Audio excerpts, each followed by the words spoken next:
The United States is on notice. The perfect AAA credit rating of the U.S. is now facing a rating watch negative warning from one of the big three credit rating agencies.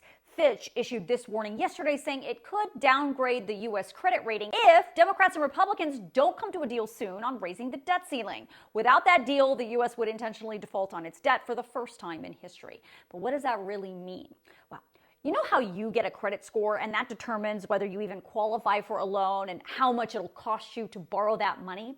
Well, the U.S. gets a credit score, sort of, too.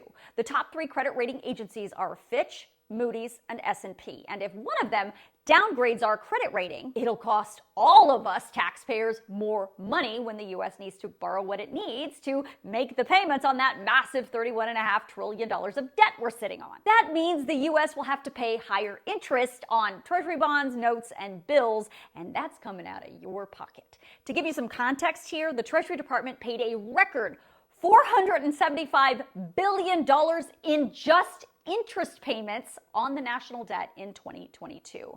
And if there's a default, that interest payment is going to get much more expensive. And who do you think pays for that? You.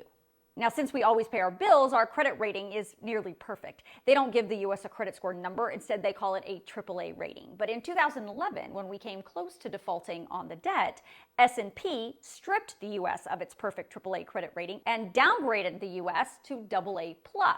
To this day, S&P has not restored the U.S.'s AAA credit rating, and we didn't even default that time. We just came close.